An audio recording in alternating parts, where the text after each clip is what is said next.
अस्सलाम वालेकुम। मैं मलिक रियाज़ हूँ। आप यूट्यूब चैनल देख रहे हैं। आज 19 रबीउल अव्वल का मुबारक दिन है। तो आज के इस मुबारक दिन में हम नबी करीम अलैहिस्सलातु वस्सलाम की मुबारक ज़िंदगी के शुरू की ज़िंदगी जो आप सल्लल्लाहु अलैहि वसल्लम का बचपना था, उसकी एक बहुत ही ईमान अफरोज़ वाक़ई के ऊपर नज़र डाल लेते हैं। जैसे कि हम सबको मालूम है कि आप सल्लल्लाहु अलैहि वसल्लम जब इस दुनिया में तशरीफ़ लाए तो आपके वालिद गिरामी का पहले ही इंतकाल हो चुका था, मतलब आप यतीम पैदा हुए। तो वो शख्सियत जिसने कायनात के तमाम यतीमों को, तमाम मस्कीनों को, तमाम गरीबों को अपनी काली कमले के नीचे छुपाना था, वो ख़ुद यतीम पैदा हुए। ये अजीब इत्तफ़ाक़ है। ये अल्लाह की अपनी मर्ज़ी है कि वो जैसे अपनी चाहता है अपने महबूब को उस माहौल के अंदर आपको भेजा। तो आप डायरेक्ट जो थे आप अपने दादाजी हुजूर की कफ़ालत में थे, क्योंकि आपके वालिद साहब सर पे नहीं थे। तो आपके दादा ने आपकी कफ़ालत फरमाई। जब वो भी इस दुनिया से चले गए तो आप अपने चचा हज़रत अबू तालिब की कफ़ालत में चले गए।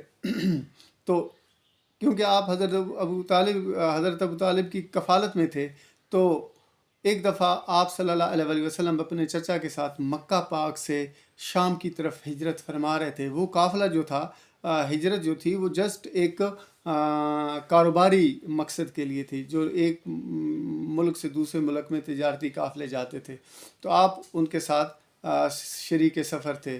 तो रास्ते में आप जब जा रहे थे तो रास्ते में एक जगह पर एक काफ़िले में ने पड़ाव लगाया हुआ था।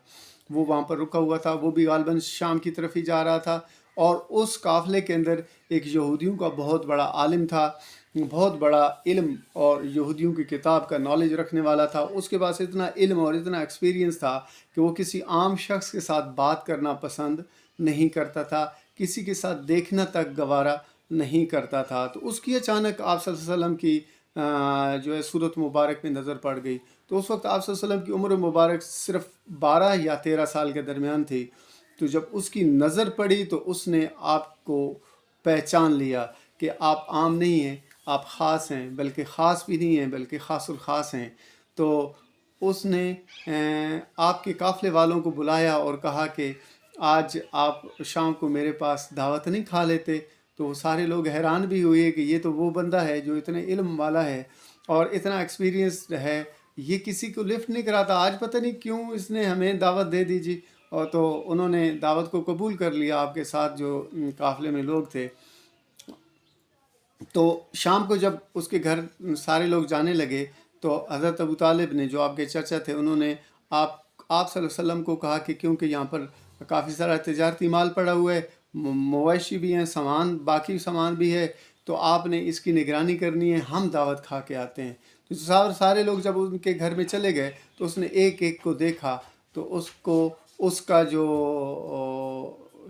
जिसकी नज़र का वो तवाफ़ कर रहे थे वो नहीं सामने आए, उसको उसकी नज़र में नहीं आए, आप वसल्लम उसको दिखाई नहीं दिए। तो उसने कहा सारा जिसके लिए किया वो तो है ही नहीं। तो उसने काफ़िले वालों को कहा यार कि एक लड़का था तकरीबन 12 से 13 साल की उम्र का, तो वो नहीं नज़र आ रहा आपके काफ़िले में। तो उन्होंने कहा जी उसको तो हमने निगरानी के लिए छोड़ा हुआ है। उसने कहा नहीं नहीं, उसको भी फ़ौरन बुलाएं। तो जब आप वसल्लम को बुलाया गया तो आपकी सूरत मुबारक का उसने दीदार किया ना, तो आप वसल्लम से मुखातिब होकर कहने लगा, अपने बुतों के नाम लिए, चंद बुतों के, कि मैं अगर लात मनात की कसम देकर आपसे कोई बात पूछूं तो आप उसका जवाब देंगे। तो हजूर के चेहरा मुबारक पे जो है ना वो जलाल आ गया। आप वसल्लम को ये बात पसंद ना आई। आपने कहा नहीं, मैं किसी लात मनात को तो नहीं जानता हूँ।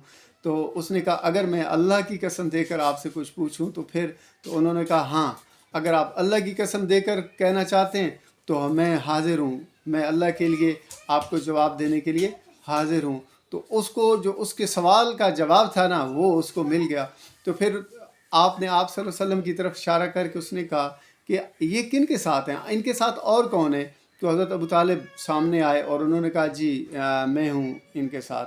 तो आपने उनसे पूछा आपका इनके साथ रिश्ता क्या है? तो हज़रत अबू तालिब ने जवाब दिया कि जी ये मेरा बेटा है, मैं इसका बाप हूँ।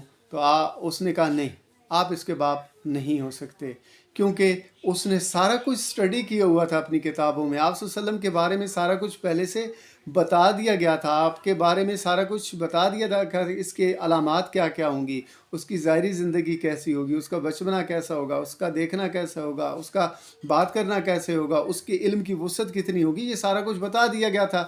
اس لیے اس نے کہا نہیں، آپ اس کے چاچا نہیں ہو سکتے۔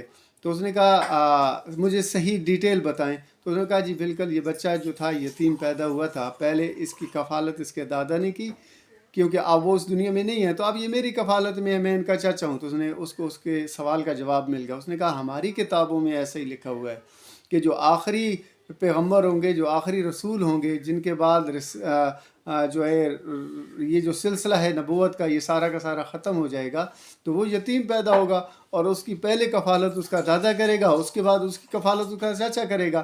مطلب یہ ہے کہ آقا کریم علیہ السلام کو یہودی لوگ جو ہیں وہ اپنی کتابوں میں آپ صلی اللہ علیہ وسلم کے بارے میں پڑھ چکے ہیں، آپ کی میلاد کے بارے میں پڑھ چکے ہیں، آپ کی عظمتوں کے بارے میں پڑھ چکے ہیں۔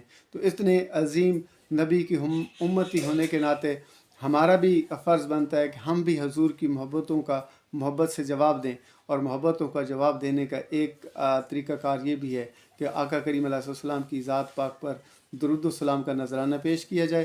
میری آپ سب سے گزارش ہے، جو لوگ اس ویڈیو کو دیکھ رہے ہیں، سن رہے ہیں، کہ وہ آقا کریم علیہ السلام کی ذات پاک پر کم از کم ایک دفعہ درود و سلام کا نذرانہ پیش کر دیں، اور مجھ ناچیز کو اپنی دعاؤں میں یاد رکھیں۔ اللہ حافظ۔